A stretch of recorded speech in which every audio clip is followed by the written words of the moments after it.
Have you ever heard this? If you have, listen.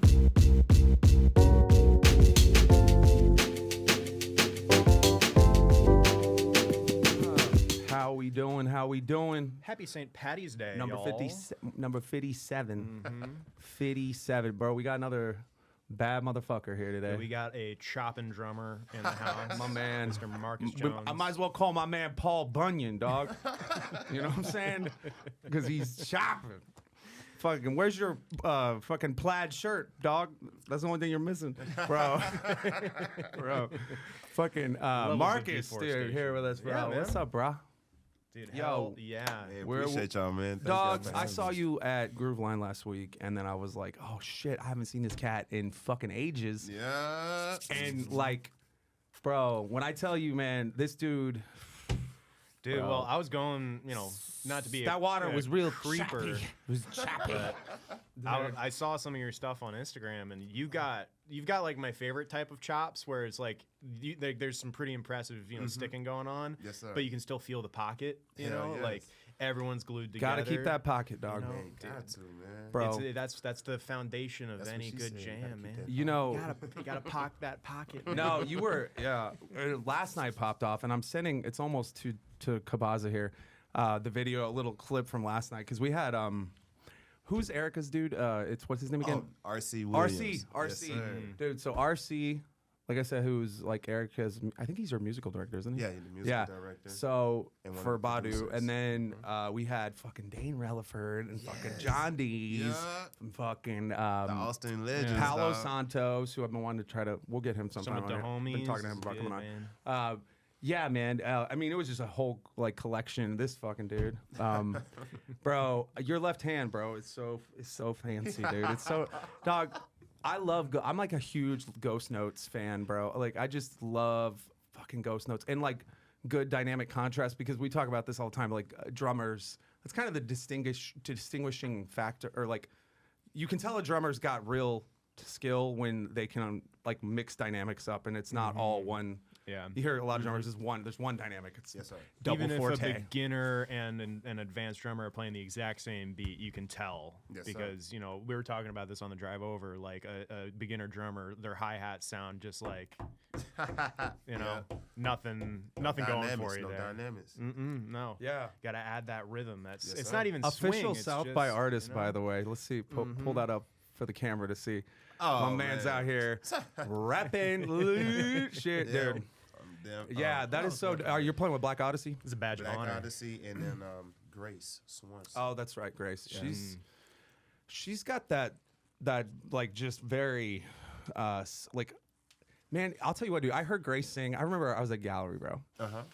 And this was a couple years ago, dude. But like, I was like, fuck, like, just like, it's like it like woos me to sleep almost, not in a bad way, but in like a hypnotic No. way. Yes, sir. You know what I mean, Yes, sir. bro? She's great. She's real great, man. That was my first time actually working with her this year, and I enjoyed her music. I enjoyed the arrangements that Nick Clark and Josh, I believe. I might be And by the saying way, his don't be name afraid to pull that a little closer to you so we can wrong. make Oh, sure sure, we get. sure. Wanna hear You, your you side. can, Yes, that'll sir. move too. So if you want to say like lay back too, you can. Yes, sir. But yeah, that's dope though. Yeah. No, it was really amazing. I really enjoyed How it. did you link up with Black Odyssey originally? Man, this is a great journey. Yeah. Okay. Yeah, please. So we met when they was going by Sam Houston Okay. at the time. And him and I want to say Alejandro, they came to one of my shows when I was playing with Medicine Man Revival. And this was, I want to say, back at the this was at Swan Dive. Swan Dive, dude. Yo, Swan Dive. And I think it was That's just, on Red River? Where? yeah. Is I it? think that's on Red River. Yeah, across the street from Stubbs. So yeah, so they seen me playing with Medicine Man Revival there, and I think we came back across each other again at the Continental Club, and that's where we kind of just really fully started connecting. And I did a gig with them when he was going by Sam Houston. Started doing some studio stuff with them at that time, and then we kind of branched off and started working together 2021. and that's when I think we had gotten caught up into that flood situation. If y'all remember that situation. I remember a freeze. Y'all remember the freeze? Oh, fuck, 2021 freeze. Man, yes, this was kind of like, I can't. Was this here in No, Austin? this was actually in New York. No, Oh. Jersey. Mm-hmm. That's what you get for going to Jersey, bro. Facts. I don't want to explain that part. It costs $15 to get into Manhattan. It's free to go to Jersey. I'll tell you all you need to know. Free to get in, right. pay to get out, man. Dude. But yeah, long story short, though, we reconnected back in 2023, and I think that was around the Diamonds and Freaks album. And so at that time, that's when he was going by Black Odyssey. So he had already switched by then. Yeah, I already switched by then. So sometime between 2021 to 23 is when he made that switch over. Actually, I want to say that COVID area, because Okay. we played together, I want to say in 2019 at the Rustic in Dallas, Texas. But they was going by Sam Houston at the time. Yeah. So yeah, fast forward to 2023, Diamonds and Freaks album. I got caught up with the music because I started loving what he was doing, the production, and from there it's just history. Yeah. Yeah, we just Bro. kind of built the sound, built the bond, and I'm You're loving like, what's you going just on. like, I just came in and did what I do, you know, and that's how we do. Yeah. Bro. I'm gonna bring some inputs in too. You know, I'm gonna still listen, play my part, play what you want me to play as well. But I'm gonna also input some ideas, and we're gonna create this thing together, and we're gonna take this thing to the top. So There is a little bit of a. You're playing. If I was likening it to someone, it a little bit reminds me a little bit of James Atkins. You two yeah, that's guys my boy. play, bro. We love James. We love James, bro. I love James too. That's James, my we boy. love you, bro. Thank It was you for good to see. coming. I ran into him. A fun one. Oh, yeah, I Boys. ran into him. I see boys. I did. Yeah, like a couple weeks ago. I ran into him last I- night. Did you? Yeah, he was playing with Maurice Brown. Oh, I wish I'd known he was in Hell town. I would have yeah. told him to come through. I don't know. He probably would. Last one was a little controversial. Yeah. But Got a little spicy on But the like, cast. dude, no, we love him, man. But your playing is in a similar vein of like a kind of a like a little bit of a there's a raw kind Oh of yes, sir. I always energy stay in it. raw. Yes, but sir. it's but it's clean though. You know what I'm Yes. saying? Yes, sir. Yeah, It's yeah. raw, but it's clean. It's not dirty. It's not Like you there's can no hear, messiness you can in hear it. the space, and you can hear where it's not like perfectly on grid, but it's in the best ways. Yes, sir. You know, and like that's the part where you can really like to me you distinguish a good drummer from a great drummer. Yes, sir. Is someone who can play with some metric modulation. Yes, but sir. Did you and, get it? like still like everyone is totally on board. Mm-hmm. You know, there's no wrong fill or thing that feels out of time or out of place. I want and- Josh to play us the thing I just said. This is Yeah, from yeah. last night. So Teeing you up a little this is at the there. spot we RC. just. It's just the spot. This is the spot. Uh-huh. Yes, this you is know, the you spot. know. Just happened to get it right there. Yeah, this was a great ass night last night, man. I was not These- expecting this. I'm not sure that one, guys. That's Palo Santos. Oh, Blake O'Neill on guitar. Oh yes, and- Blake O'Neill. And fucking what's his face? Dane Relaford thing. They're my man on that kid.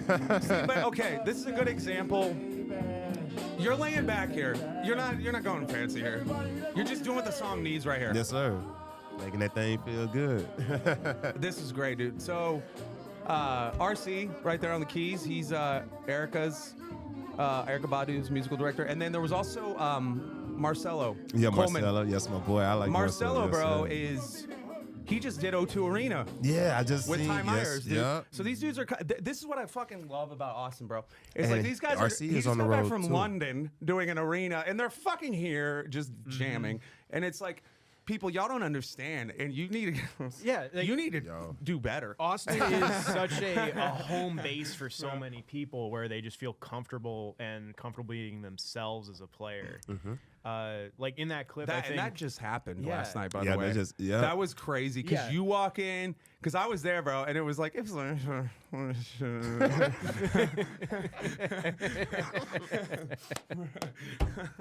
you know what I mean, though. And I'm like, and then like, I think you were like one of the first to walk in. You did, yeah, I think you were, because you went and.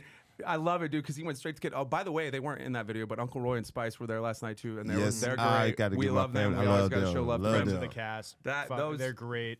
They got the choir going Yeah. right now. Oh, the chorus, bro. That shit is insane, dude. I love it. It is. I love it. It's next level, dude. It really is. Yeah, powerful there. Yeah, that play, like there's just a magic to that like just like that South Congress, area Yes, sir. just in general. Yeah. You know.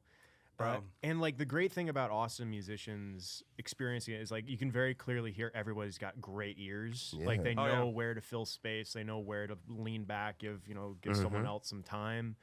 And like other jams, like everyone's sort of clawing for the spotlight, Yeah. which that's one of the most frustrating things as an audience member. Where The it's just whole like song can't be a cacophony. solo. Yes, yeah. I always say that, dude. Mm-hmm. The whole song Gotta- can't be a solo. Got to serve the song. You got to listen. You got to build those ears. You have Yeah, to. Mhm. Of dude. course. And it's like, dude, can you pull up our Instagram page and go to the Jolter? It should be pinned at the top because you're a drummer, so we need to kind of play this because Yeah. this is the this is This is a question we love to bring up to again, other drummers. But it's like Joel. I love that Joel did this because Shiva Ari, man, that guy. Boy, do I have some stories about Shiva Ari. Fucking Dallas, dude. Yeah, so it's like the one on the right, pocketed, right here. Yeah. Play that. how they stay in it and they don't chop. But it's also like, yeah, dog, you can't chop if you try. So it's not like you're staying in the pocket because you have restraint. It's Yeah. like that's all you can fucking do. That's the only lane you know how to drive. Exactly. That's So your limit. Yeah. exactly. If like James or Charles or Mike or someone or any of my homies that are killing had that old head mentality, I still wouldn't agree, but I could at least respect it more because I would know like y'all can chop the fuck out and you are using restraint. But if you can't even chop and you can only play pocket, I'm not going to respect your opinion that I should only play pocket because it's like, well, duh, you can't not. You have, dude. Thomas Pridgeon showed up in those comments, dude. Yeah. Bro, That one I had was- some that was- reach, which was fun. What did Thomas say? He go to the comments. I think he just did an emoji. Scroll where down. it's It was like it an was old the man- it was the yeah. guy looking at his phone, like looking up from his phone with like the what? Like, Yeah, there you go. this one right there. Shout out to Thomas Pridgeon, bro. Dude, he's one of my favorite. I go back. I'm old school with that motherfucker, dude. Him and Royster and the fucking gospel chops, dude. Dog. Oh, bro, those dudes. And like, dude, it's crazy too because Pridgeon's filled out. He's a beefy dude now. He Yeah. was like a scrawny kid back in those videos, dude. Like just going, you know? Bro. Yeah, And no, he is a heavy hitter, but you don't need to be bulky for that. You know. no, you don't. You don't. So those are vanity muscles. What are he's your got thoughts here going. on the chops versus like because it was actually a great example, like I said in that video of you, because you were just kind of you were doing what the song mean- needed. I mean, to me, you either have one or the other, or you either have both of them. Right. You know, I see nothing wrong with just having pocket. Yeah. You know, if you just want to play pocket, that's cool. Just figure out how to make that thing just feel good every time you play it. You Yeah. know? And Yeah. then the chops, you know. Like a NASCAR driver could still have fun on go-karts. You know? Yeah. You know And what I'm saying? there is an illusion too of like pocket is easy, chops are hard, and to an extent that's true. But to sit in the pocket well, like that can be a Well, difficult and there can task. be a lot of nuance in the pocket, dude. Exactly, Because yeah. especially with you, with like the level of ghost notes you like to play, which I fucking appreciate, bro. But it's like it's getting the, you know, it's very subtle. It's not stepping on anything. It's just kind of there. Yeah, not everything's tuned to 100%. Yeah. You're right. To the chops, this is just me. I don't have chops. I'm gonna keep it 100. I mean, I try to play chops sometimes, but I look at all my stuff as just like different patterns or shapes. You know what I'm saying? So when I break that down, it's just like a shape to me. Like, you know, just like, you know, when you're playing keys or playing the guitar, these are shapes. Like all those forms are shapes. So I just look at this just like, okay, just combinations or some shit like that. You know, it's not just really just chops. You know, unless you're just going It's over. motion, too. If you're going over the grid, then I could probably just call that chops. You know, which is ain't nothing wrong with that though, neither. You know what I'm saying? And some artists love that. Some artists don't love that. You know, Yeah. so I feel like there's no wrong or right. You know what Right. I'm saying? Some people just have their own preference. Well, I think it's the song tells you what to do.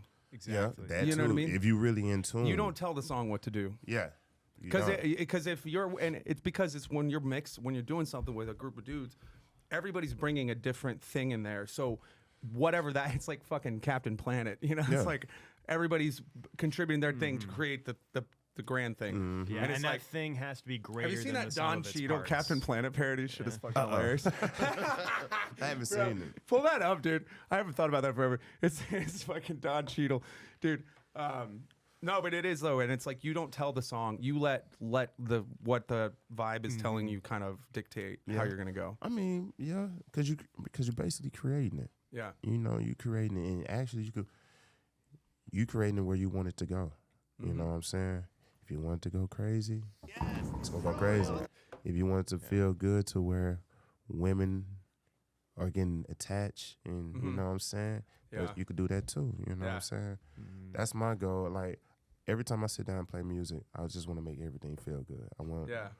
when people come in, I want you to just forget about your worries, forget about the bullshit that was going on, coming in, just feeling good, dancing. Even if you don't dance, you're going to catch yourself moving, doing something.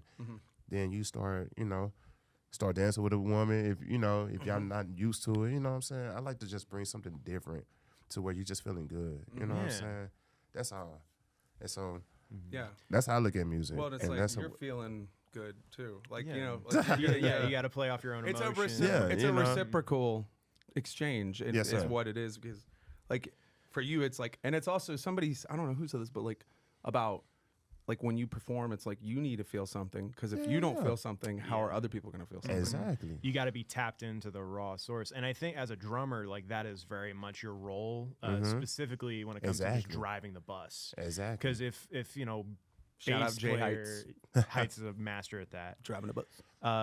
If your bass player hears you, No, bring rolling back a little bit, or bringing the dynamics down, everybody else in the band can hear that. If the bass player does it, they might not be heard as well as the drummer. True that. That is the tone setter Yes, sir. at the end of the day. Yes, sir. All right, what's this? This was the Don Cheadle. Just play a little bit of it. It's just fucking hilarious, dude. Just maybe fast forward a little bit. They're going to destroy the forest. We have to do something.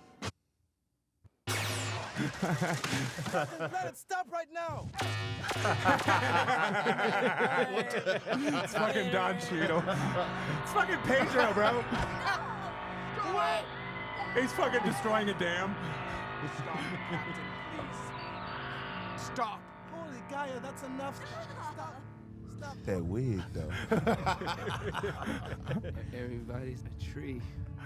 You might do it. I can't let you do that, Captain.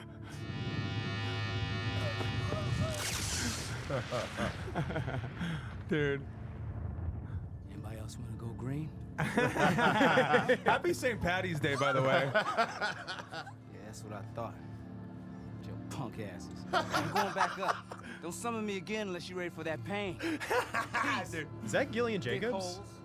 I don't know. There's That like blonde girl? one of those is Pedro. Power is mine, bitches.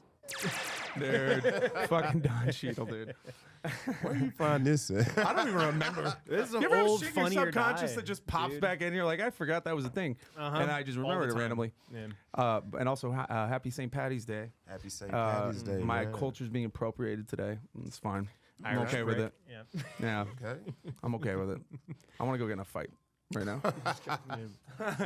Go to 6th Street. Bro. Oh, there's gonna be so many ambulances tonight. Oh, dude, people are gonna get. Yeah, They're gonna get face fisted. No, well, that's the thing I like about the places I usually go. Like, it's not vibes aren't like that in the places I like to hang out at, bro. It's never even close to.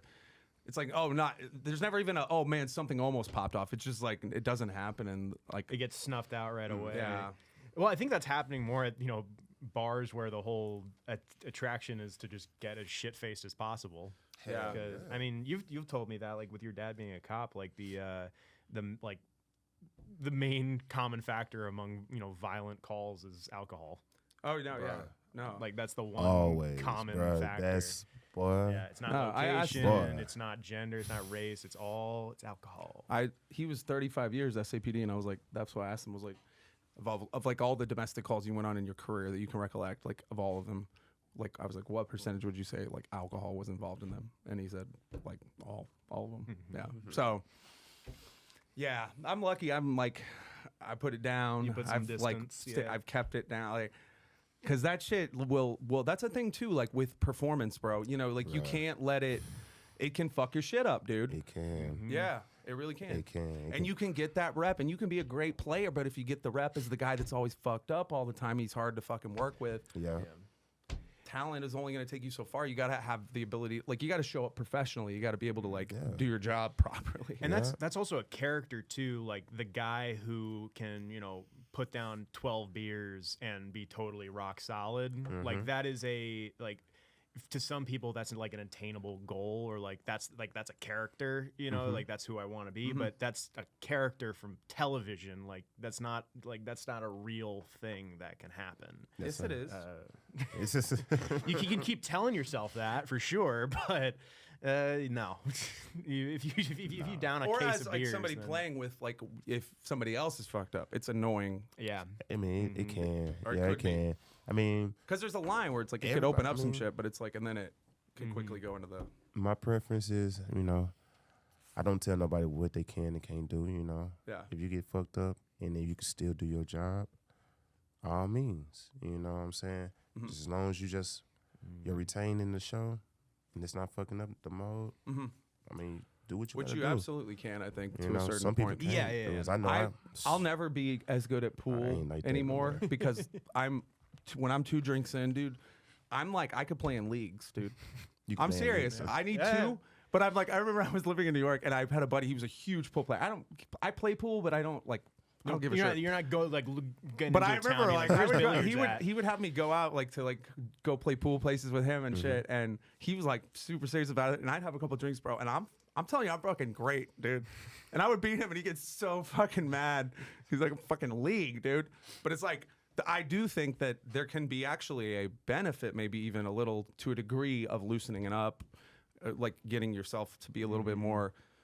Kind of like tuned in with your you know. Well, that's why it's. But then it common goes to over that hear- line and you're like, fuck. yeah, I'm fucked up. It's why it's common to hear like, oh, take a drink to take the edge off. Yeah. like it's to loosen up. Well, for you know? stand up too, that used That's to a be my huge thing, thing dude. for Have like a sure. drink before the set, you know, let the nerves chill out a little. Yeah, I mean, that's you cool, know, yeah. I would say do it like an hour and a half prior to, or Yeah. 2 hours, you know, Yeah.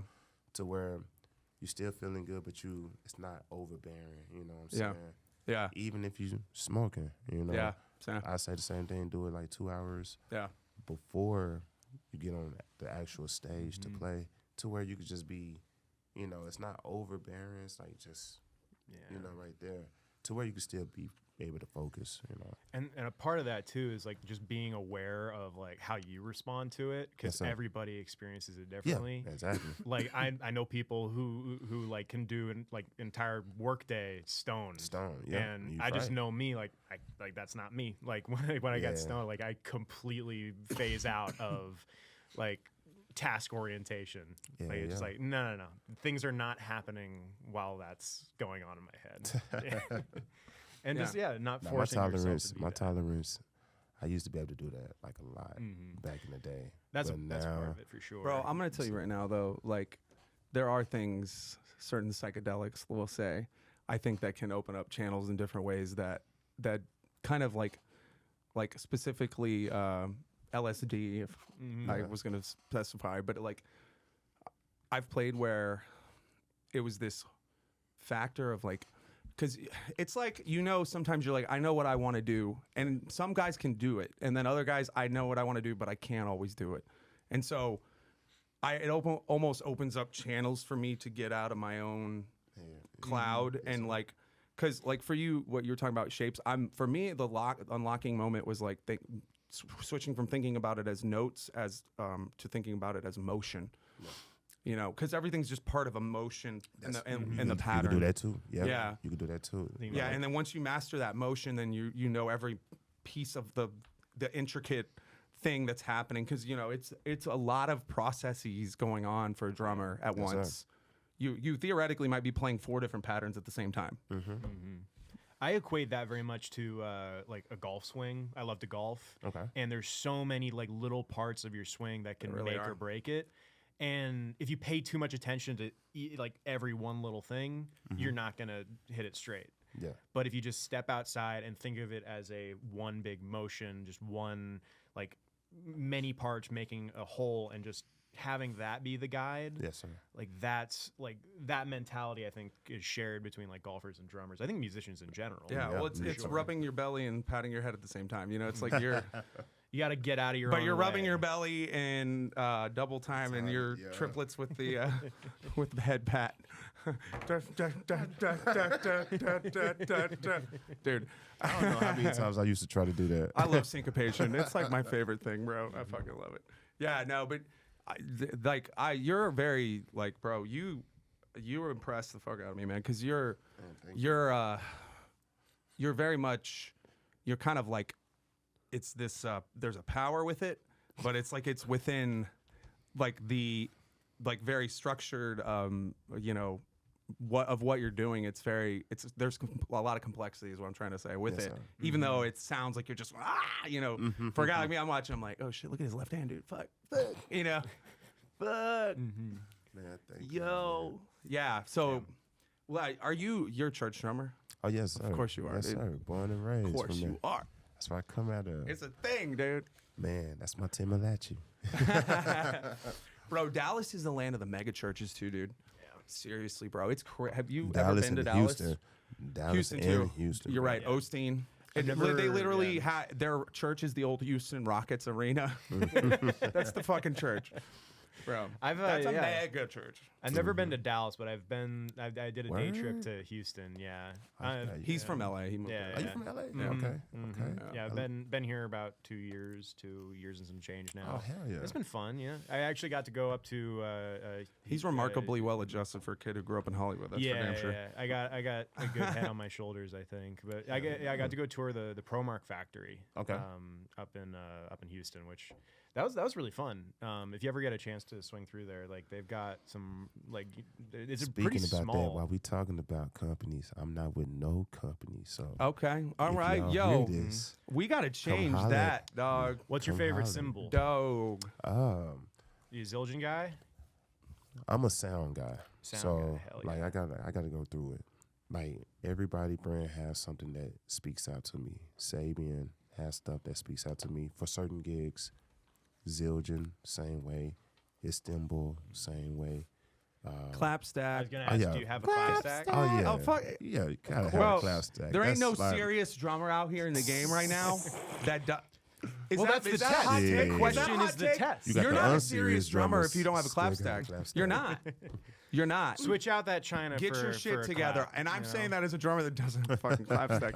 I want one so bad though, dude. They're Oh, man, so you can dope. order the joint on the line. Bro, I know. I just like my thing is I with this and like other it's like I don't play enough to feel like man, but at a certain point also I'm like, you know, I need to get it because Hell yeah. it became like I've said this like ad nauseum, but like it just like from the time it came out, which was only I feel like COVID-ish time frame, like it became such an essential part of every drummer's arsenal. It's That- like, you know what I mean? Would you agree with that? Yeah, Yeah. that and the SPDS pad. Yes. Yeah. So that like those are things that you need. You know what I'm saying? That opens up a world of so many different Yeah, gigs you it can take does. with that pad Gigs, there.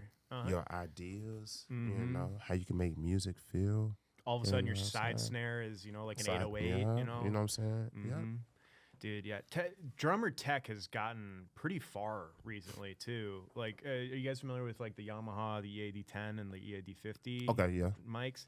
Dude, it is crazy how good those sound. Yes, sir. For just like little mic thing that sits on your kick, and then that's what that guy Estebario Spiriano uses. It don't matter how good the mic is if your drums tuned like shit. No, Dude, not no. necessarily. Well, Not that one necessarily. actually- I think tuning is the thing I can't. Tuning is is- like an art form. It is. It yeah. really fucking is, dude. Mhm. How you tune your drums? I mean, I was gonna say how you tune your drums is how you gonna play. That's not so true though. That's not so true. To certain drummers, the tone of the drum just make you look at it different and make you Like you just getting like different ideas because at the end of the day, it's a sound thing. It's more so frequencies. You know what I'm saying? So what you just said about dead drums, I got one of my best friends, which we all know him.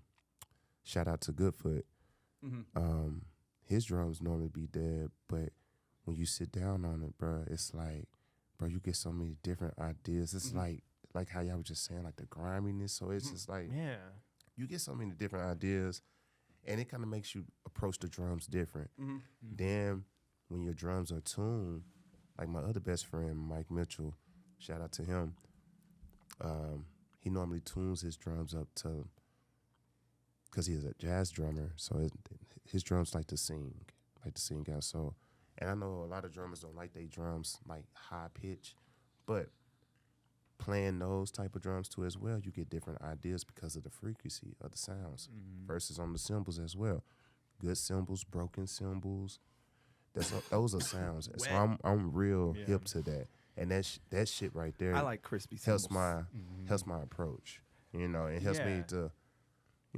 Like that's how I get different ideas. I guess the way how y'all was saying, describing me, that's how I get those type of ideas, because if my drums sound the same all the time, not saying they're not going to sound good, but I don't want my drums to sound the same every time because there's more there, Yeah, unless you're recording a record where it needs to be consistent. Yeah, it needs to. Like that's a situation. Shit, not even just that, bro, because you could change the tone on all that. Like you want different frequencies. Like back in the day, think about it. Those guys put all types of towels and shit on the heads, So to us, if we playing that out, that's gonna sound terrible. But when you hear that shit on the record, that shit sounds so fucking tight, like the tone of it, you know what I mean? Because it's so dead, you know what I'm saying?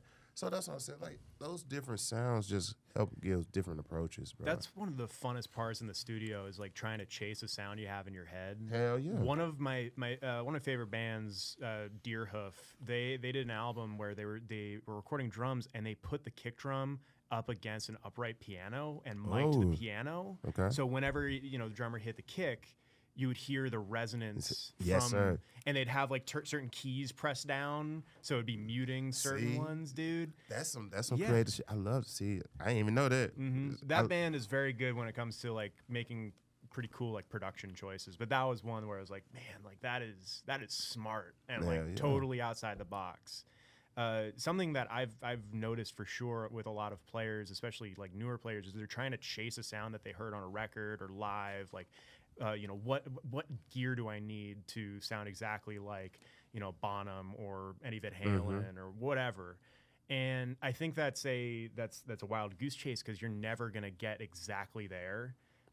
You have to recognize that you have to make the most of what you have right in front of you and play to its strengths. Because if you have a rinky-dink garage kit and you're trying to make it sound like a stadium kit, you're just going to end up sounding like a crappy garage kit. In a way, true, as you got facts on that, but not necessarily, bro. I have a drum kit, and I'm going to put it out there. I paid $200 for this kit, and I done recorded records with this same kit, bro. It's all about the tuning. You just fucking with it. That's why I said you got to really fuck with it. If you fuck with your instrument, you're going to figure out ways, just like how I was talking about the dead heads and the tuning heads. When you got dead heads, it's going to help you be grimy and dig into the drum. When your heads are tuned up, your touch has to be different. You can't be so grimy because things going to bounce back. You know what I'm saying? Not only the sound, but the actual feel of how the stick too. Hell yeah. rebound is. Hell yeah. So you got to really just, go inside. If you're a drummer or a musician, period, not, any instrument that you play on, just go inside that motherfucker. Yeah, don't be afraid. Don't be afraid. Yeah. Play through the drum. And don't be afraid to take criticism or, just like deadheads, just like how we talking about, sound like a crappy drummer. That shit gonna end up building if you keep fucking with it. You'll start figuring out sounds, how to make that shit sound good. So when people come see you play, they'll be like, man, what the fuck you playing on? That shit was killing. Like, I know I done got plenty of compliments off of broke cymbals. I say piccolo that- snares and I shit. say that too. Like a great drummer doesn't need. Like I saw D Watts playing, and he's Shout out like to D. Watts. Yeah, I love D. Watts Hey. too. He's fucking great. Great drummer. No, but he was playing with like literally just like a floor tom and like his snare and a hat and probably ride, cymbal, maybe a crash. But it's like a great drummer doesn't need a lot to do something cool Hell no. with. And in fact, I think that's the mark of a great drummer is what being able to do a lot with a little Yes. versus needing a lot and not even really doing that much with it. You know, Yeah, like yeah. because a lot of drummers I feel like overcompensate on that. That's why practicing on a pad is so important because you've got so little options. Okay, You know, yeah. You got to pay attention to Yeah. your dynamic, how you Yeah. attack it. I think like boundless options is like a killer of creativity in a way. You know, limitations breed stronger choices because you're not like bombarded with like, oh, I got 12 crashes, you know, that I can put on the Nah, kit. facts. You know, just making the most of what you got. Yes, sir. That's the important part. Nah, facts. The important part, yeah. I like the my thing is to if it's not there, like if it's not there, I don't have no reason to even hitting it. And so I think of another way on how to still get that feel in that sound. So like, I mean, by example, some of my gigs, I want to take snare, kick, hi-hat, crash ride, and a cowbell. My cowbell is really more my toms. Yeah. Yeah. So it's just like the auxiliary. You know what I'm saying? And then if I want to use like a floor tom, if I need something like ba-doom, something like that, I'll probably do it with the kick and the stick. So on the kick drum, so I get that same thing, ba-doom. You know what I'm saying? But if I don't have all those toms, I won't be able to wild out. You know what I'm saying? So that keeps me being creative and keeps me not so much. I could say discipline. Yeah, you know what I'm saying? Yeah. It's like it just disciplined me, like to be like, okay, bro, play these patterns. But if I need those type of sounds, like a kick, the toms I was talking about, I use the cowbell. You know what I'm saying? So, yeah. Cowbells don't get enough appreciation nowadays. It's become a joke. They need Shit, it could be overbearing, but that's also a thing too. It's just like a cowbell takes finesse. it does. It does. I'm only half joking with that. So he said, I want to take Bro. But now you can fuck with it though, bro. Like it could be overbearing, but that's again, it's like fucking with it. So like on my cowbells, I probably put like tape, like to kill like that real loud sound to make it sound like a something that's Almost dead. like a block of wood. Yes, exactly. Yeah. You know what I'm saying? So when you do fuck with it, it sounds so fucking tight, bro. Like it makes sense to me. And it's a tone setter too, because Hell yeah. there's so many classic songs. Like I'm sure the first one that comes to people's mind, well, two actually. Don't Fear the Reaper, Honky Tonk Woman. Like, those two, like the cowbell is such a tone setter for like that song being like having an attitude to it. Yeah. But I think in a lot of people's heads, it's locked to that corner, like Yes, that sir. box. Like if you have a cowbell, you're probably going for that. But how you're describing it is substituting other pieces of Yes, your sir. kit so you can throw something new out there, a different To where it's vibe. not it's not too much. You know what I'm saying? But you still don't lose its feel. You know what I mean? Right. And I like what you said about dampening it because I hear that very clear in my head where like the resonance is gone, but you have that like that sharp attack, pingy kind of sound. Yes, sir. Almost preferred to a tom in my hearing. Yes, sir. Like yeah, basically. You're right. Yeah. Sometimes if I hear like, you know, excessive toms being used while playing, I just think like, you know, caveman beat, you know, like George of the Jungle style stuff. It's like, okay, you know, it's a little much. But it also depends on the song, like we were talking about earlier. Like it's you gotta listen to what's going on and change up what you're playing, not only how you're playing it, but also what you're playing, depending on the gig. That's at the end of the day, that's the most important part. Yeah. Yeah. Do you know how to switch, by the way? Because I think we're stuck think on we're him stuck right there. now. Yeah. I don't. I'm gonna be in the producer chair for a second. Me? No. Yeah. Well, but he can. Yeah, I'm gonna edit it so. So that way it can at least have some. We don't have like a 20-minute period where you're the only one on the camera. This is why we need a. You're fine. We need a. Most of that was just you anyway, but we need the full one. That way we can All of us. Yeah. There you are. Which? Oh, okay. Yeah. You want your mic over there, dude? Does that one? I don't know. Or I could use this one and then just give you this one. I'll just talk louder. You want to take that one? Yes. Yeah. I'll So- switch to my empty chair I'll as just I'm use talking. this one for now. So There you we know go. I'm talking, but I'm not there. No, yeah. Bro, we had a little mishap with the producer. He's hopefully not dead. Hopefully not. Wishing Josh the best. He said he was about to pass out. So, hey, it's fine. It's Yeah. fine. He did say he was feeling a little off. Yeah. Before we started, so I hope he's feeling okay. No, But it's all right. I can take the chair here. See, now you're just Jamie. I'm Jamie now. What do you guys want me to pull up? Yeah, right, dude. Yeah, no, that's interesting though that what you said about just how you'll use your cowbell as like a tom, because it's like you're taking things. You're working with Atkins is great at that too. Like Atkins will just on the rim or turn the snare off or because you can make a lot of different kind of like sounds with the things you have. I don't know if you saw last night. If you peeped last night, I got one of these ideas that I did last night.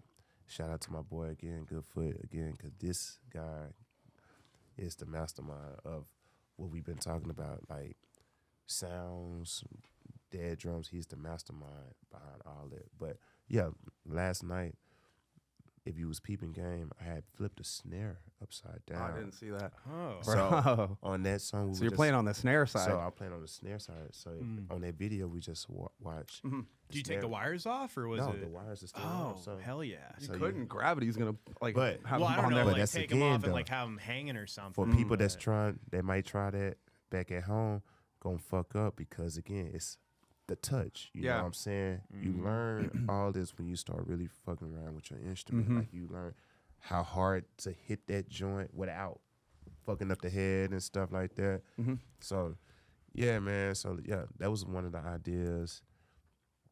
And that right there made the snare sound different and make the feel sound different as well with the song we was playing. You know what I mean? So, I love those little ideas, man. Yeah, I think you hit the nail on the head though with one of the words you said, touch. Yes, sir. That touch. That to me is like that's another one of those distinguishing factors you can tell between a drummer that's like very skilled versus novice maybe, is that like that touch. Because when you get down into like the dynamics on the like the the softer side, that's where a lot of drummers, they can't hang in that department. No. They can't. They can't They can play play soft. loud, but they can't do. Bruh. Yeah. You know what I mean? That's the thing. Yep. They can't play no soft. Like, and that's another Ever heard of a thing. ghost note, motherfucker? It's so you know what? So I'm sorry to go back to what we was talking about at first about the chops. That's how stuff sounds like chops because of dynamics. You know, it's not about what you playing, how you playing it. You know what I'm saying? That's why I was saying like majority of the stuff I play is patterns. Yeah. But to everybody else, it might look like a chop because it's fast. But that's all about the metromodulation stuff that we hear. So, like all the subdivision notes and stuff like that. So that's basically the same thing, bro. Well, but it is chops though, because it's like It's chops to you're doing something like everything difficult is something really simple sped up. But it's Yeah. like that's like you might just be playing like double paradiddles or some basic pattern that you learned in like 6th grade. Okay. You know what I mean? But what you're doing with that pattern, especially when you're moving it around multiple different instruments and in the tonality and with what you're hitting a cowbell, you're not going to hit that at the same level you're going to hit a snare, True. regular snare Facts. versus a snare with it turned over, which Yeah. is going to be different from the hi-hat, which will be different from the ride cymbal. Everything has a different Yep. touch. Yes, sir. And the mastery of that, sir, you have reached. Man, I appreciate it. Yeah, man. bro. I'm still I always learning. give flowers. I'm Well, still and that's learning. that's Dunning-Kruger effect, Yep. Like, so you explain it. You're better at Yeah, so Dunning-Kruger, I'm going to switch to my chair for this. Dunning-Kruger is basically when you are so bad at something, you don't know what good is. So you don't have any like barometer for like what is good. So you think you're good, but you're confidently ignorant, basically. Exactly, yeah. And in that effect, there's Sad. no real way to like get out of it. Okay. Because one, like, there's a level of ignorance to it that is, you know, you don't want to seek out help because you think you're already there. Ego, Pride, yeah. Ego is what gets in the way with the Dunning-Kruger. Versus when you start to learn a thing, then you speak with less confidence on it because you know how much there is to know about it. Yeah, Yeah. exactly. Or at least you have a concept. There's like a graph too where it's like the actual like timeline of like learning a new skill, like the self-confidence versus actual like display of skill. Like it starts off very, you know, self-confidence is very low, skills very low. But then after a while, this happens with so many people. After a while, you learn enough, your confidence shoots way up, but the actual skill level you're at is way down. Yeah. And then it goes there, plateaus for a while, and then all of a sudden that confidence drops off, but your skill level's still going up. So people have this perception that they're not improving at their instrument, but really it's just how good they think they are at their instrument. Yeah. Well, I like the stages, the 4 stages to mastery, I guess. Unconscious incompetence, conscious incompetence, conscious competence, unconscious competence. Explain it again. I got you. You start a thing out unconscious incompetence. You don't know shit. Yeah. Then you start to learn something. Conscious incompetence. You don't know shit. And then conscious competence. Now you know you're competent. And then unconscious competence, which means you're not even. You're so competent you don't have to even. And that's where mastery lies. Is in the. It's not people see what you're doing, and to you it's like Tuesday, but to them it's like, oh my god, you know, because they don't understand like what you're doing at the level that you know can fundamentally get it at is like it's basic to you. It's like but it's basic in a very highly skilled basic way. You know what I mean? But it's like but that's why I think you are like less, because I have a running joke that I'm the worst drummer I know, because honestly, I know so many bad motherfuckers that it's crazy. Yeah, the worst drummer you know. Bruh, I know I'm not. I know I'm not really. But you I'm always like, want to be the worst in but the it's room. that's what I say. Like, if I'm the most talented person in the room, people say if you're the smartest person in the room, you're in the wrong room. I think if you're the most talented person in the room, you're in the wrong room. Like, I want to be around people who are who I look at Challenge, as yes, sir.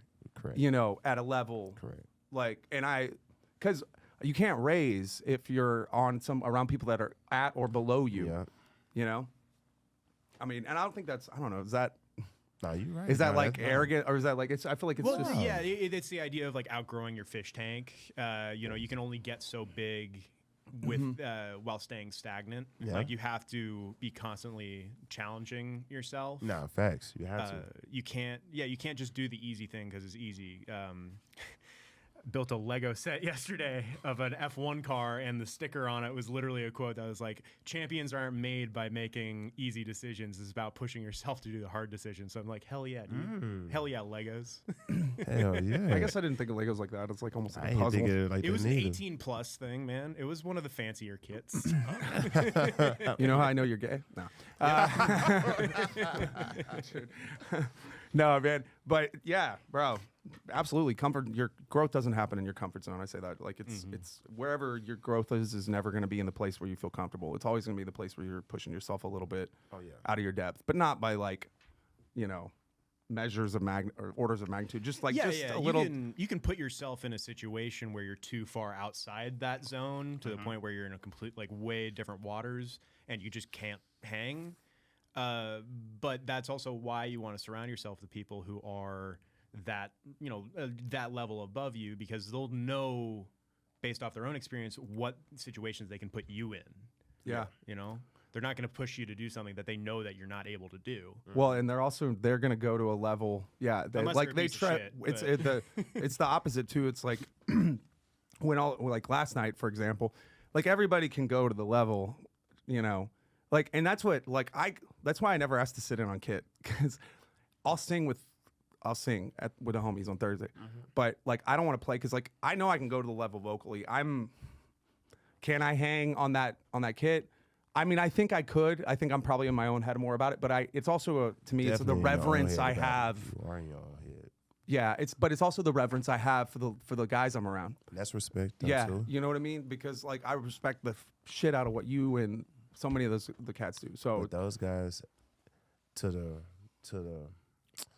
the ones that really does it seriously, versus on the ones who just want to do it just to be popular or whatever. The one you could always, like guys like us, I could learn from everybody, even if you are the weakest one in the room, because you're gonna do something that I don't do, and that's facts.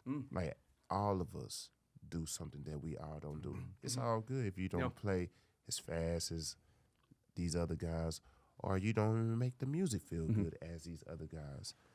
There's something that you're gonna do that I'm gonna be like, you know what? Damn, I didn't know that I could probably do this. You know what I'm saying? That's and like all the good guys, because you're constantly learning, bro, facts. And Facts. people gonna grow. Don't because you seen him today and he sucked. Don't think that he's gonna suck all his life if he's still going. If he's being consistent, eventually this motherfucker gonna be badass. Yeah. And you're gonna be in this motherfucker like, damn, where you come from? You know what I'm saying? So, yeah, bro, but you can learn from everybody, bro. That's my thing. Yeah. I learn from everybody. No, you're totally right, man. I saw a great KRS-One reel the other day where he's talking about old people learn from young people and young people learn from old people and the importance of both to like for all of us to grow. Because like if the old people should listen to, or young people should listen to old people because there's wisdom there, you know, and there's something to learn. They can be ahead around other young people. And he's like, old people should listen to young people because they'll get game on what's happening and they'll be fast around other old people. Yes. And it's so true. Not to call you old, but or like old that's heads. very much what we have going here.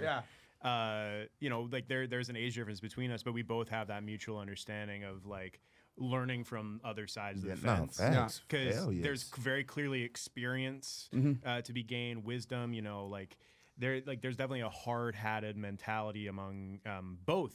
I think old and young generation where they're stubborn and don't want to learn. And it is like a conscious effort because you do have to put that ego to the side and go into what you were saying about, you know, being able to learn from everybody. That's something when I taught at School of Rock, I would tell the kids this is like, hey, you know, we listen to music during our lunches and like our breaks and stuff. And I would hear all the time them say like, oh, I don't like this. I hate this. This is bad. And I'm like, it's fine. You can have that opinion, but tell me why. What about this don't you like? You don't like? Is it, do you not like the guitar part? Do you not like the singer? Do you not like the lyrics, the production of it? And then after that, it would be framing it like, what about this can you like? You know, even if it's a genre you're not into at all, but just try and find something, even if you hate this entire genre, this entire band, whatever, try and find something in this one song that you do like. Yeah. You know, and that you can even appreciate metal. and learn I from. can help on that one. Dude, you're a single pedal guy, aren't you? I play double pedal too as well. Hell yeah. So do you? What would be your norm? What would be your regular?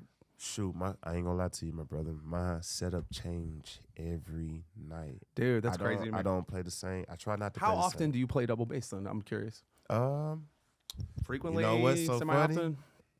I haven't been playing it out. I just been working on it the last year. So now this year, I started posting up like last week actually for rehearsals. I started posting up like a little glimpse of how I'm gonna set up this year. So I'm gonna do 2 kick drums. Yeah. I'm So not not gonna a double kick pedal, not the but double actual kick pedal, actual 2 kick drums. organic double kick.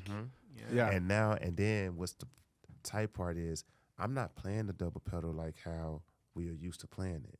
You know, again, I'm learning on different ways on how to incorporate it as auxiliaries, just like how the cowbell I was talking about. It's just like little auxiliaries. So, say for instance, I might be playing some, you know, something like that, or you know what I'm saying. That's just my auxiliary. Guys, that was going to be a great track. But I'm gonna be honest. I could have used a little more cowbell. So Marcus, Yeah, can you bring can you that really on this cowbell next up a one? Can you little really bit, you know? maybe I just wanna explore the hear it space a little more? I got you. Explore the space. I like what I'm hearing. But yeah, It's man. best SNL sketch of all time, bro. up there. Dude, yeah, no, 100% though. It's yeah. I love cowbell too. By the way, cowbell is such a fun when it's done right. Like hell Royal yeah. Blood, dude. I talk about. Do you know Royal Blood, the band Royal Blood, No. bro? Can you pull up? Are you able to pull up the sample of like you got to go into it a little bit, but I Only Lie When I Love You has a great. It's such a subtle like. If you're not a drummer, you probably won't even hear it because it's such a subtle. It's just like a guck guck guck. Yeah, it's just like, but it's okay. and it's in the context. Royal Blood is like they go hard. They're What's like the- right. Royal I Only Blood. Lie When I Love You. Yeah, so you got to go into it towards like maybe a third in before he probably plays it because it's like It's like a third of the way. yeah, somewhere around there. Oh, you're here. Yep. Yep. Yep. It's just that feel. Yep. It's that feel. We lie when I love you. I only cry when I hear the ground. I thought they were a two-piece. Cry. They are. I only lie when I make Oh a yeah, I sound. thought that was a guitar at first. Wait.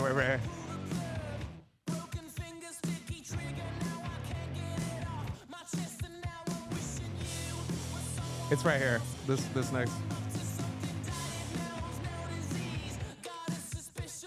Yes, sir. Two little Subtle as hits, fuck, dude. You know, It's 4 hits. Yes, sir. Total. Bro, yeah, you can get stop it. it. There you go. Dude, but I love that subtlety in it where, and it's a little less subtle when he's going on it, but it's still like, and in that context of something like that, because that's like, they go pretty hard, like rock hard. It's great because especially in that, I feel like you don't necessarily, Latin percussion, you'll hear it all the time or Right. like certain I things, think but that's like probably why I started loving it a lot Latin more. percussion. Dude, Yes, Latin bruh. percussion's great, bro. You know what I love too, bro? You're it's in there, crazy. dog. If you're not sitting on the kit, you got auxiliary. You're Oh, yes, sir. I love to get Playing that some shaker. percussion. Yes, sir. Bruh, I'm a full blown drummer, Bro. bro. All those You're a languages. percussionist. Yes, sir. A what musician. you are. Yeah. Yeah. have you guys you know the band Sepultura at all? Nuh-uh. Put me on. This is in the metal genre, but in terms of incorporating like Latin music, Okay. Roots, Bloody Roots, Bro. freaking sweet. I love the Latin influence of just It's very all the things that groove come, is dude. so good. Timbales. Dude, you got Mike Gonzalez out on the spot usually with the nice auxiliary setup. Bro, yes. Bro, he's great.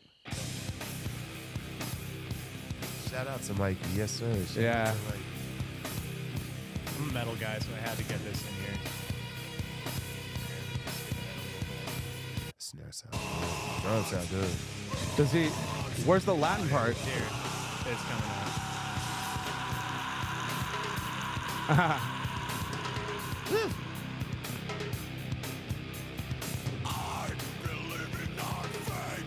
Nice little like ballet sort of thing. I love that.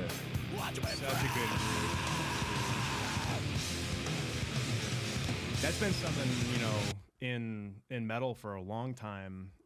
Just incorporating other grooves, like Slipknot definitely Oh, yes, made that definitely. huge. Yes. Having them, hitting Shout out to hitting Slipknot beer too. kegs Yes, sir. on the Shout out to stage. Jay. I felt the air rise up in me.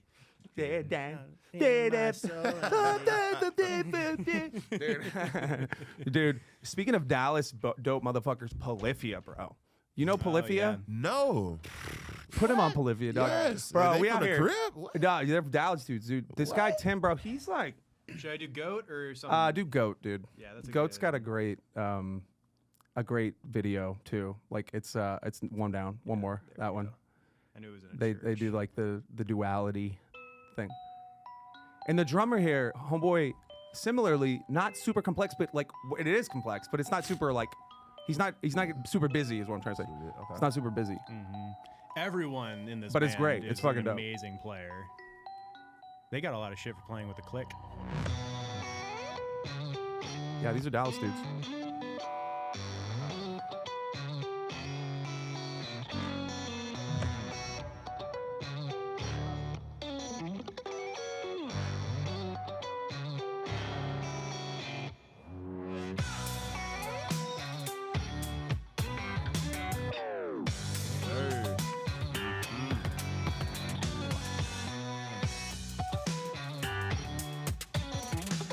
Some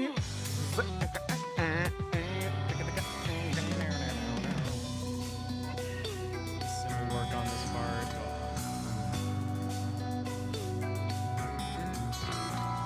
They're wearing white in hell and black in heaven, right? Yeah. It's like Yeah. the reverse. Yeah. Beautiful Yeah. music video. Yeah, it's very well done.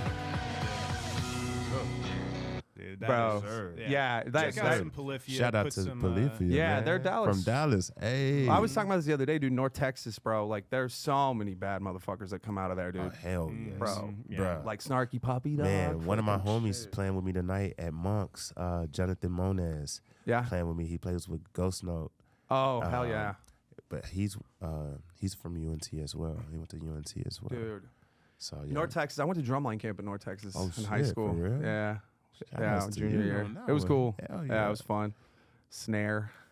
Yeah, I was drum captain my senior year, I bro. thought Not about bragging. I thought about North Texas, but at the time I came back to Dallas,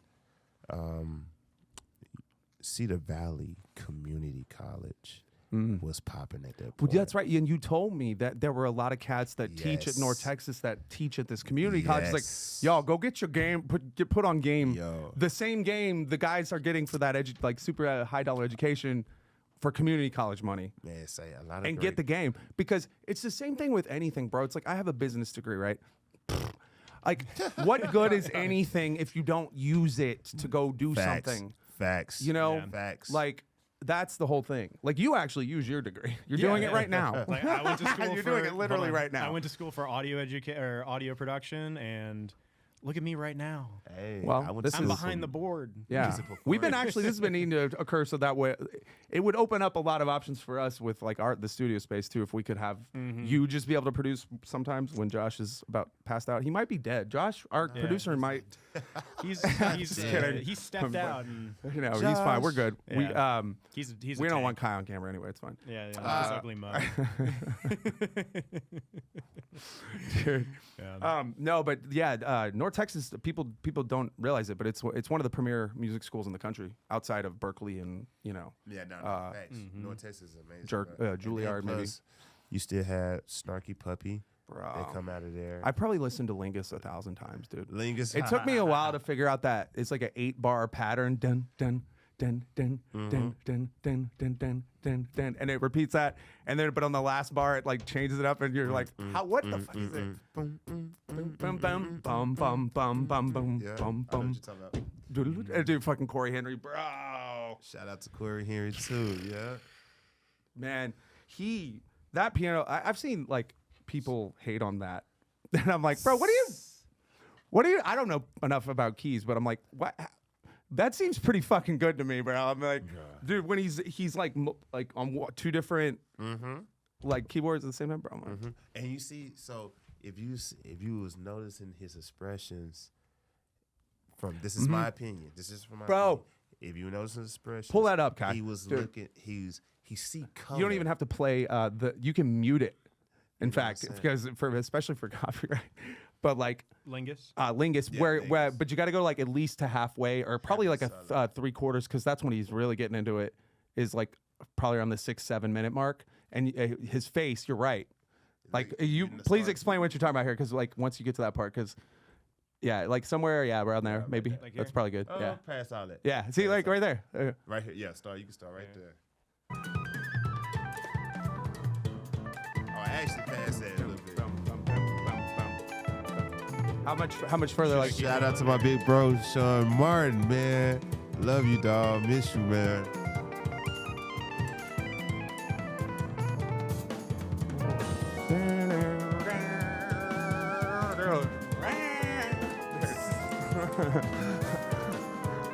Dum dum dum dum dum bum bum bum bum bum bum bum bum. That's the beginning. Dun dun dun dun dun dun. Dun dun dun dun dun dun dun dun dun dun dun dun dun dun dun dun bam bam. It's like he see color. Right there, it's like he's just seeing all colors. It's just that's what I was from like how I was playing about myself, looking at shapes. They see color. You know what I'm saying? And You know, we can see color too as drummers bro, as well. Too. yeah. My buddy Raul, who stand-up jokes, for his jokes, he said he described that as like how he described his jokes one time. He's also like a fucking one of the best joke writers I've ever like encountered in comedy. Like sick. he's, I don't know how he's not huge. I think he will be. But like he said he would describe his jokes as colors. Some of them were like had like polka dots on them and stuff. I was like, bro, that's fucking wild. There's Yeah. something like creative, like scientifically too, where like creative people, like they're very visual in that way. Like it's colors or shapes. Like Yes, it's sir. not like a notes on a page thing. Exactly. They say like for kids, like if you're curious whether or not they're going to have a creative mind or be like creatively driven, look for the like those patterns. One of the big things is if your kid is obsessed with one subject and won't leave it alone. Like for me when I was a kid, like it was airboats for whatever reason, the boats you take on a swamp. Like I was obsessed with those. Okay. But like that behavior indicates like, oh, this is going to be, someone who is like creatively minded, someone who can dissect a subject and take it apart endlessly. They don't get bored of it. Yeah. So that with like the whole shapes and colors thing, like that, it's definitely something that's, biologically like in creative people's DNA. No, Like that's just how Yes, sir. people attack it. Exactly. Well, I said this too, like with D-Watts, like you have to be obsessed with what you're doing. Like you seem pretty obsessed with drumming. Oh yes, sir. Yeah. Definitely. Yeah. Like it's That's like my- you live, breathe. That's my wife. It's a good wife, bro. Yeah. Yeah, that's a good wifey, bro. I mean, and it's like you're the only way you can ever be successful. Like for me, with this right now, it's been about like a little over a year. By the way, I just hit my mark. I had been like, all right, I need to beat 3 reels a week on this shit and it's been now one full exact year calendar year. I haven't missed a fucking. It's consistency, like you said, Yes, dude. sir. But it's like I'm obsessed with this shit. And you have to be whatever it is you're doing. If you want to do it right, you got to be Nah, you fucking have obsessed to, with it, bro. You have to. You have to, bro. Yeah. When did that obsession on drums begin for you in your life? Bruh, I ain't From like gonna as long lie. as you could Well, remember. I always grew up playing drums, but never really got the proper lessons. When I mean like proper lessons, not saying nobody didn't teach me. But the people that knew how to speak to you. Yeah, or just like discipline, like actually had to go to a lesson. I probably only had, when I was a younger guy, the church I grew up in, the drummer gave me some lessons, myself and my younger cousin. But, bro, he probably only gave me like 3 lessons at the most because it was like I caught everything so quick. And so it was just like at that point, he was like, well, bro, when I'm not here at rehearsals, you just come play at rehearsals. So that's kind of just started building me. But my mom's never put me into a lesson, like a physical lesson. Did you play in school? I played in marching band. Yeah, I only drumline? played- Yeah. Tenor, I played, snare? I played bass drum. Bass drum. Yeah. Ah, okay. I ain't play snare drum till like my senior I was year in snare high school. my junior, senior. Yeah, around that time. Did y'all play matched or traditional grip? Match. I mean, a traditional. Yeah, give me some of that, dog. Yes, sir. Bro, I'm sorry. Can I just hot take? Marching snares, marching match grip. You look dumb as fuck. Stop Bruh. doing that shit. It looks dumb as fuck. Marcus High School, not you. Marcus High. You know Marcus High School. They win fucking PASIC every year. Fucking assholes. Anyway, I'm not mad. North Texas wins PASIC every year too. As someone who didn't participate in drumline, my school didn't have drumline or anything. Like, what's the hierarchy of like players in drumline? Like is Snares considered, typically like, they're gonna top, be the you know? captain. Yeah, snare gonna definitely be top, Yeah. bro. What's Snare because snares in this because all batteries are set up typically the same. It's going to be bass, snare, tenor. So snares are always in the middle already, and so usually center snare is captain of the whole thing because you're right in the middle of it for sound purposes too. You're right in the middle. So yeah, I think that's typically where it is. I was center snare my senior year, true center snare. All right, don't brag. We but, had 7. You have to have an odd number of players to have a true center. Yeah, that's You true. do. Yeah. You have to. 5 right in the middle there. You're number 3. Yeah. There's 3 in the line. You don't have a true middle with an even number. Yeah. Yeah. What is there like a bottom of the barrel player? Like damn, Bass I hope I drum, don't fifth get bass that. usually. Fifth bass. Yeah, it could be fifth base, but But dude, good bass lines, bro. Or Dog. tenor, because no, you know what? Bass, yeah, fifth bass. And Did if you ever can- march DCI? No, I didn't get a chance to march DCI Dude, because DCI is those kids, bro. Because what's crazy about DCI, dude, is that those kids are all like 19 to 22, bro, and they're all fucking badasses, dude. Badasses. We used to watch videos. We used to because the high school I went to back in Dallas was a big fan out there. We used to watch a lot of Prairie View, A&M, and then that's the school I went to as well on the band scholarship. That drum line right there, if y'all ever watched the movie Drumline, Drumline is kind of like Prairie View. Like the drum features, that was the only school. Speaking of match grip, I'm pretty sure Nick Cannon plays match grip, bitch. I don't know if he really played drums. He doesn't really play drums. You could tell he doesn't really play drums, bro. Hey, actually, you could see some of that shit. Like you could see you it, know- like it was like air. Yeah, It, like, he dude, never it touched was the so drum. weak. What's his face for Whiplash? Actually, Bro, he did learn. You he- could still yes. tell his Yeah, technique you was. could- Well, I think he played drum like Miles Teller. See, that Uh, was Yeah, my I think he dream. That played was my drums, too. dream role. But I like, think he he played did. drums in high school. you need somebody who's a great actor, but also a great drummer for that role because it is hard to sell playing drums. It is. I'm working with this. I'm working with a friend now. She's actually is in film. Beautiful young lady, and she come take some lessons with me to play drums just to get the feel, so she could know how. If she has a scene coming up that needs a drummer, a female drummer, she know how to move. She know how, like, got the posture, everything. So yeah, I definitely dig that. But yeah, watching that movie though, Whiplash, Yeah. he was definitely playing, bro. Like you could tell moments that he was really playing or he actually learned. Yeah. Even though I think that was Buddy Rich solo. That was actually like a Buddy Rich solo they was playing, but you could tell by the motion though, like, yeah, bro. You seen Buddy Rich versus Animal? Oh yes, sir. Oh yes, sir. I love it, dude. That's why I call Atkins Animal. He looks, dude, because he plays like Bro, an animal, yeah, dude. yeah, You kind yeah, of do too, yeah. bro. And it's like he's got the fucking hair, so it's like dude, it's like straight up animal, dude. I swear. I'm like, the only thing he's missing is a fucking chain around his neck, dude. Like, ring him in. He's going too crazy. Pull Dude, a leash on this man. No, but I love that dude, man. He's a one-man show, bro. He really James is. is amazing, dog. Bro. James Atkins, I saw him on 6th Street, and he took a room there was nobody there, and it's 6th. So the thing about it too is when people wander into like a don't forget to switch, bro. I was enthralled by the conversation. That's good, right?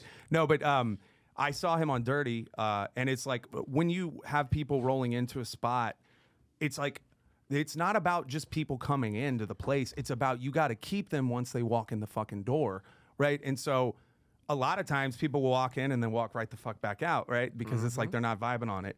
Dude, that man took an empty room and within like 30 minutes had the whole fucking place filled up and rocking. Hello, Dog. And it was all based on, I mean, it wasn't just him, but it was like the energy he starts. He's the Yep. starter. He started Thursdays. Yes, sir. That's He what I started heard. Thursday. Him and Deez did. And it was actually sketch at first. Yeah. So- You know what's so funny? That I think I agree with you on that because when my first time coming, I to was the going Thursday when it was night, sketch, dude. yes, and I James was made there. a homie James by was there. Yep. Atkins. I was You right. homified. You're right. My homie status Right, bro. was a OG stamp.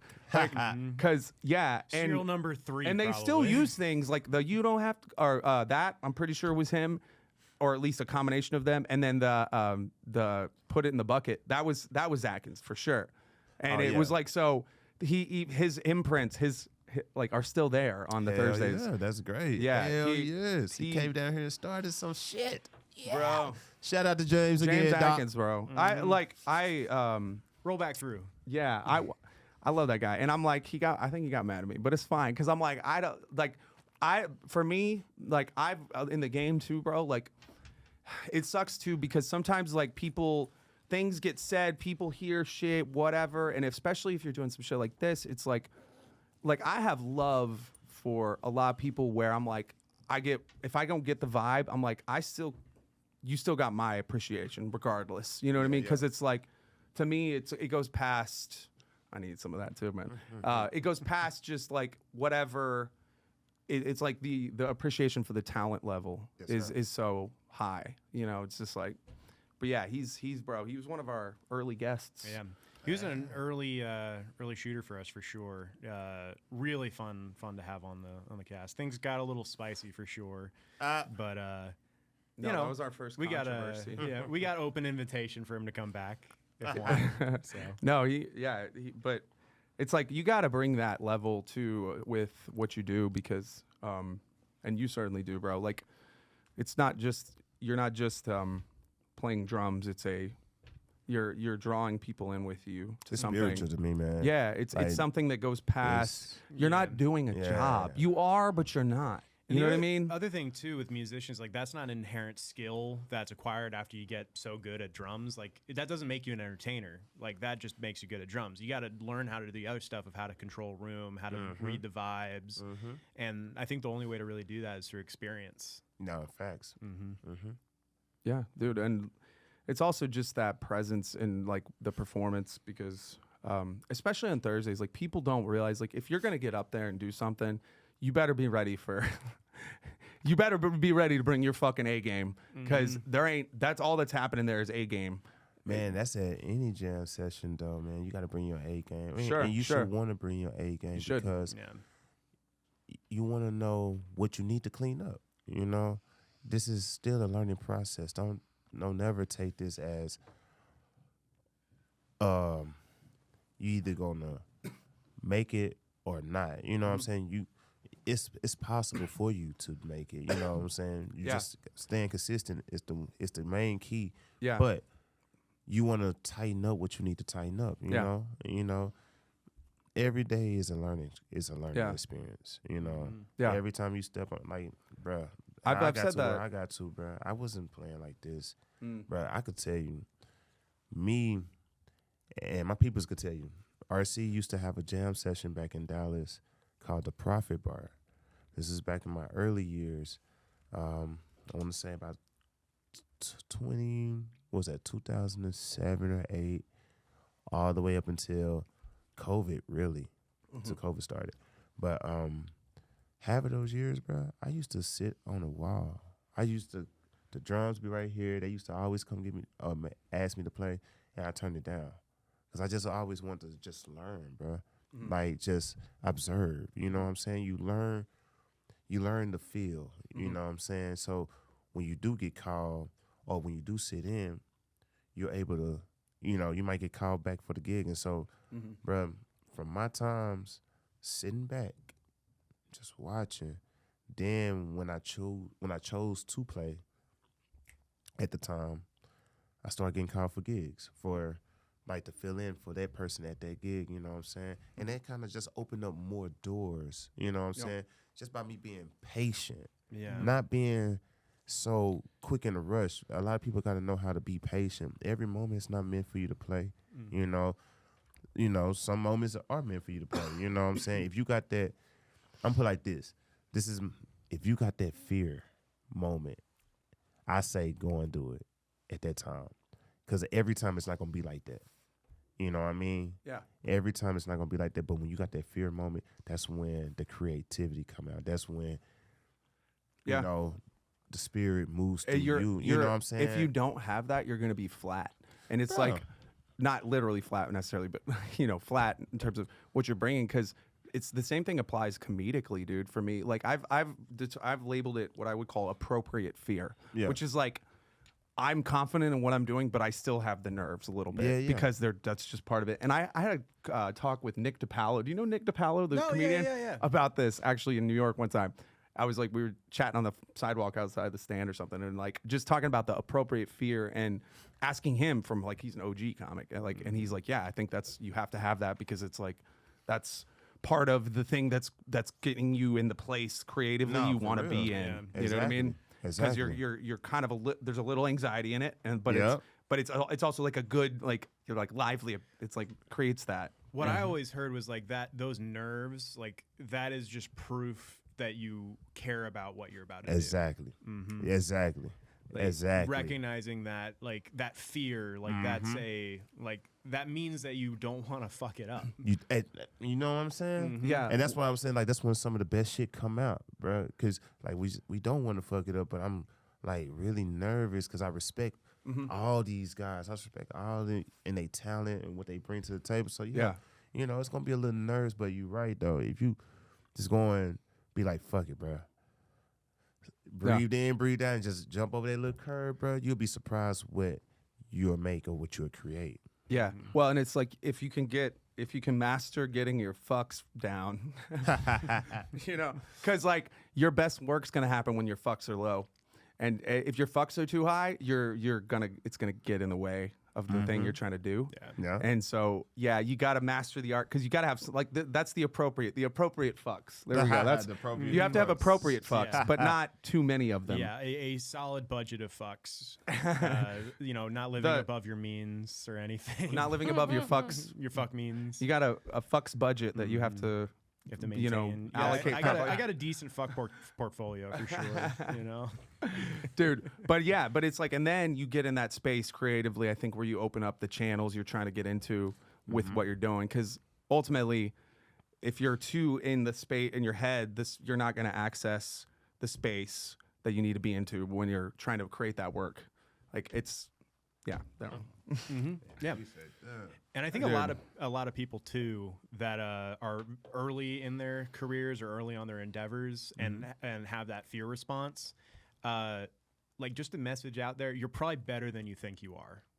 You know? Yeah. Well, and you're that thing that's stopping you from going and doing the thing that you love. Like that, if that's that fear, like you got to get over that. Yes, sir. Yes, sir.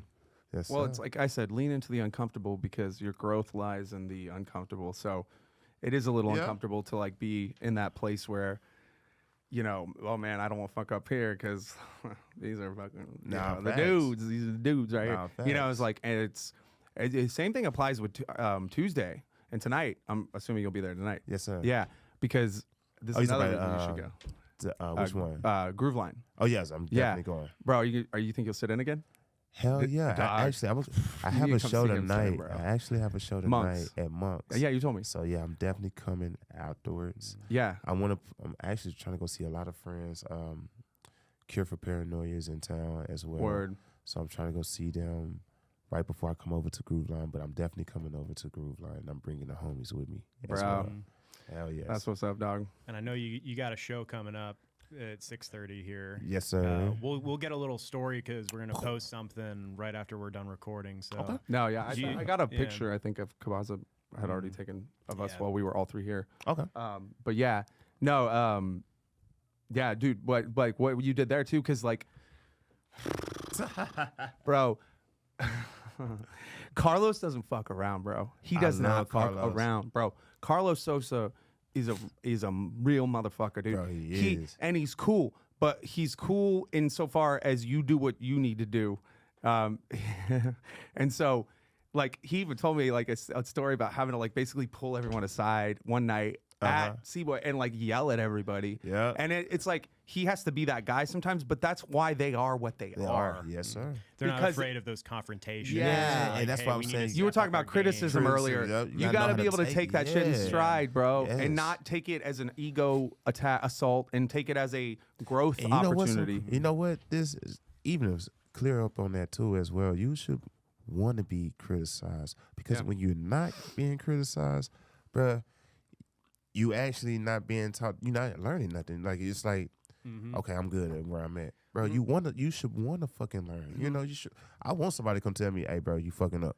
You doing this wrong. You know what I'm saying? Like that's the only way how I'm going to grow. Well, that's why Great Job is nice, but it's like I can't take anything from Great Job. You know what I mean? Well, it bringing doesn't. it It back doesn't to, because you're yeah. always like I knew I wasn't like I had this or that I could have done better. Go ahead. Bring it back to Whiplash with that thought. My senior yearbook quote was the two most harmful words in the English language are "good job." Terrence Fletcher. Flash. Fletcher Yeah, died. I've heard that before. Yeah. Rest. True, Did he though. passed away? I think he passed. Did he pass away? J.K. Simmons? Yeah. Oh no. I'm sorry. I don't want to speak that on him. No, but it's Don't put that out in the world. We want him to stay around. No, we- he's yeah, we- great. He's a good actor. No, but yeah, it is the like, because it is sometimes, especially if you do really well, it's like, where can I take something from this to improve upon? You know, like, because the true like performers, masters of their craft, that's their mentality, is always, It's always how can I get improving, better? It's always trying to learn How something. can I get better? Yeah. Yeah. Matt Muelling is out here still trying to shed, still trying to fucking get, you know, stuff that he, you know, and it's like, you think, oh man, this guy, and you can't ever reach the level. There is no, You know, think it's unattainable, but that's a fallacy, because it's unattainable in the sense that it's not going to be gifted to you. It's not just going to be inherent. There's a lot of work that goes on behind the scenes to get to the level that he's at. yeah. Well, and Carlos, bro, like, you know, to have to be that guy sometimes, you know, you don't want to be, it's almost like a, you know, man, I hate to have to do this because I have respect for all these cats, but at the same time, like, yo, motherfuckers. It's like, come Yeah. on, we gotta, lay down the law a little like you bit. right now, get off your phone. Man, I'm over here taking care of some business Dog, back in Dallas. I know. We can wrap it up here soon, We are but I getting know to a because good- we probably got like 15 minutes. You got to leave here by like 6. Probably good. Yeah, so we're good for a few more. I also don't know where the theme song is on his drive. Yeah, so well, we're, gonna we're just fine. fade out with We'll just that. cut it when we're done. I hope he's not dead. Yeah. Should I go out and check on him, or? I mean, I'm sure he's okay. I hope.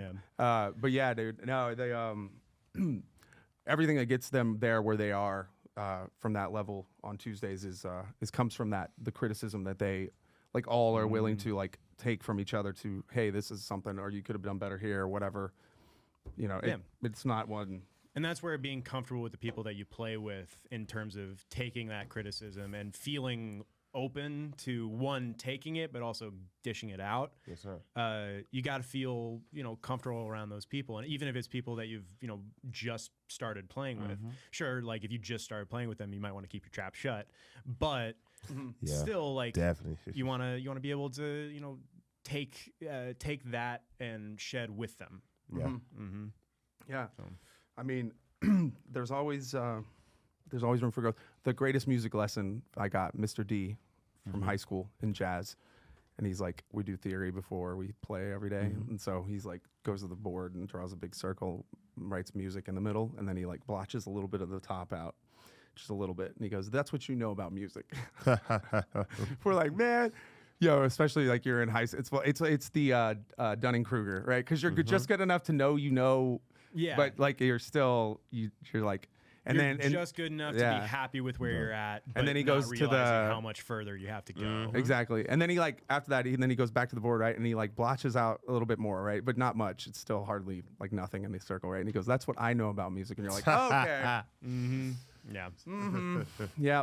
yeah." It's like because there is so much that like is out there, and there's the willingness. It's the mindset, dude. It is. It's the mindset. No, I think thanks. your mindset is that of, I'm never done with this Oh, hell no. pursuit of what I'm doing. And a large part of that mindset is that obsession part that we were talking about. Yes, like, sir. you have to be able to entertain yourself with this. You have to be thrilled and excited to go back to the well again. Bro, Yeah. this is like my life. This is not even just, it's a blessing to be able to, to get paid for what you do, what I do. It's definitely a blessing. I'm definitely grateful. But as I go through this journey of life, bro, it's so much I could say that this kind of just saved me. Dude. And it still is saving me. That's why I say it's more spiritual to me now than it was before. You wanna be Like, on the podcast, Josh? Dude, We got word. Our that's producer's amazing. alive. But That's nah, amazing because it is. It's like that's why I said it's like the gift you get to self from it is one beautiful thing, but then the gift you give others who get to like go, oh damn, wow. Yeah, like yeah. because especially, dude, like Tuesday was.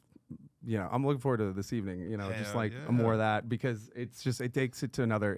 It's not even turning it up to 11. It's like 11 is not even. It's past 11, dude. It's like it's one of those that like it amps up the energy of everything. And Yes, sir. yeah, who were we talking about with Carlos that he had? I've never heard Carlos talk about somebody. Oh yeah, he was like talking this. about. He was talking about Frank Mocha. Frank Mocha. Can you pull that up, dude? Because shout out to I'm Frank curious. I had thought about this and I was like, Frank Mocha, dude. I've never heard Carlos Sosa Bruh. speak so gleamingly of a with person. A K, with a K. Like how he feels Like that? Yes, privileged to get a chance to be around this guy. And I'm like, damn, you And must. could go, that's high praise. Let's go down to go down. Oh, that's the one with the homies. Grammy Award winning Frank Oh, Mocha. that's the one right here. Go back up. Jamming Go with back. Frank Mocha. Oh yeah, that's one yeah, here? that's the Yeah. spot right there. Go. Yeah. Oh shit, when was this? That's when we did. That's when Carlos sat in with. That's when all of them sat in with us. Where's the sound at? At, where's the sound at? That's There we go. on drums. Hey, Smoke On. What is he playing? He's playing stand-up drums. Oh, it's groovy. It's some of the Austin legends. These. My man, what's my man on Dude, bass? Nick, I bro. I love him. Oh, He is dope. dude, Nick is so fucking And Carlos filthy, sitting there dude. right there on the side. Carlos sitting there right there on the side. When I see Nick, dude, I go up to him and I go, you know you're the filthiest motherfucker in town, right? Dude, he's not doing anything here, but like, dude, he's every bit as good as the Yo. Snarky Puppy bassist or like, I mean, dude. He had that joint moving I call last him Tuesday. I he's can't cat- even lie. bro, That he's joint moving and he in the actually did rip tone it up. too, bro. But bro, you know where I really appreciate it's great watching Rip It Up. I appreciate when he's just sitting there doing some casually filthy shit, just while everybody and you're like, what the fuck right now, dude? Like Nick is insane, dude. Nick is he is badass, bro. dog. He's what is his last name? Right? No, I don't know what his last name is. Nick is the shit though. He plays with Grooveline. But we forgot to go back. Go back to the clip. I'm gonna show you another clip right quick. Oh shit. Hold on. Frank. Also Frank? So yes, sir. Frank Mocha. Anything I should search with it? Go down. Actually, there's one. We could play one of those clips. You could play a clip with him and Mike right here. On the On the side? Yeah. Which? Right here. Play the one right here. Go right there. Oh, this At the one? top. Bottom right of this grid? Is that a video? This is like It's a mix. playlist. If you Oh, click it's a on- mix. Okay, well, let's go down then. Go down. We could play. Keep going. Oh, play that one. Play that one right there. This one here? Yeah, play that one. This is in Dallas? Yeah. Oh, this is in Deep Ellum, Yep. isn't it? Yeah. So Wow. this is Frank, and that's Robert Spursy, right? Go slow.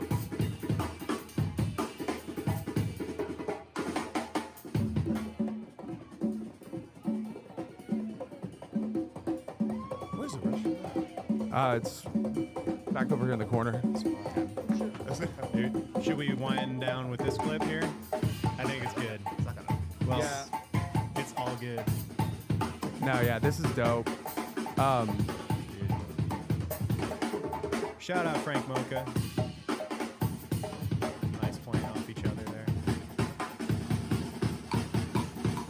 Dude, that headdress is fucking crazy. Dude.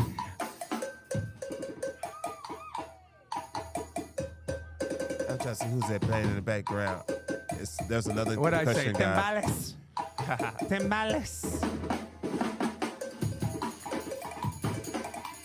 Dude, Ooh, that's yeah, bro. So that's the dope. thing. That's like all drum cadence Yeah, that my man created. bro. And so, and that's like a thing. So that's like a language. Like we don't even have to talk. We don't have to say, "Hey, bro, we're gonna play this." He'll play like a call off, and all the guys who know that knows the call off. So it's just like right in, Yeah. and it could be at any moment, Yeah. And it's so intense, man. Like it's so fucking intense. So that's what Carlos was telling me. He was like, "Bruh, this guy just came in and knew all this shit, and he's a great director too. And he also plays with Erica Yeah. Badu. Also plays drums with Erica. He also played with Tyler. He just won a Grammy with Duran Bernard. So yeah, he's a great guy to know. Bro, I Yes, need to sir. check him out live, dog. 'cause Yes, I- I'm telling you, when you see it live, and I'm pretty sure we're gonna be back out here live, me Yeah. and him together. He was actually supposed to do this show with me tonight, but yeah. he had to go out of town. But I'm pretty sure we'll be back in Austin, when y'all see us, the band is called Dos Negros. Dos Negros. I was wondering why that was written on his pants. Yes, sir. Yes, Dude, sir. Well, fuck That's yeah, dude. No, but it's like that's a level of energy, bro. It's like there's so much of what I appreciate about music happens in live performance. It's like recorded music is amazing too, but the live music it feels like the experience of that at in the live setting is where you really would get the understand, like appreciate really the experience as the most, because dude, I'm glad to see like Dallas is keeping it real, you know. Oh yeah, you got pumping to, out real man. motherfuckers. Austin Yes, is sir. it's a lot of bad motherfuckers live in Dallas now. Charles Reed, Yeah, Charles Reed. Bro. Shout out to Charles. Shout out to James. big old drum dick. Yeah, they came to the studio. Dude, We all worked nice. out. We all worked out together, like in my Bro. drum studio. And actually, me and James started creating a song together, just producing. Yeah. Not even just playing drums. We was just producing. Yeah. Dude. Just keep an eye out for Hell yeah, definitely keep an eye out. Yeah, well, it's like there needs to be, it's like it's important that these scenes have Hell yes. the the killers, because bro, I definitely I feel like in this town, bro, it's just every night it's something crazy liable to happen, and you don't ever really know, and Hell yeah. it's bro, you're definitely, bro. I appreciate everything you're doing, man. And Thank you so you got much, anything man. coming up here? Yeah, Like, anything you want to plug? Anything you want to make Yes. known? Yes, sir. I have a song that will be out this year. I'm releasing a jazz song that will be out this year. I would definitely be out on tour with Black Odyssey this year. So definitely let's be go on the Black lookout on Odyssey. that. Yeah. If you don't follow me on Instagram, follow me right now. Which is A, 3 Ys, 1 E, _ it's Jones. Hey, it's Jones. Hey. We'll tag Yeah, we'll make you sure in we got you. the post too. But yeah, Got dude, your socials yes. linked and all that fun stuff. the socials and man, it's South by, yeah. baby. Hell yeah, St. South Patty's, by. it's South Yeah, by. we can Spring lit break, tonight. Bro, that's why I was like, it's St. Patty's, bro. It's getting lit tonight. Dog, go gnarly. upload that and take me to Seaboys, bro. Yeah. Dude. All right. Bro, yeah, no, we Definitely see y'all tonight, man. Yeah. If y'all in Austin, see y'all tonight at Monks at we're gonna 8 have the o'clock. first clip for this up tomorrow, but the full episode will be out on Friday. Oh, okay. Yeah, so Uh, we will. If you're in Dallas, I will post the story and I can promo promo that in the story at least. But yeah, man. if you're in Dallas Saturday, I will be at the Freeman Cafe with my band called The Found. 10 p.m. I'm telling you, don't want to miss it. You Freeman might wanna Cafe get there in at Deep 9 Ellum? o'clock. Yes, sir. Freeman Don't Cafe miss in it. Deep Ellum. Yeah, check that out, dude. And that's also a spot y'all are at.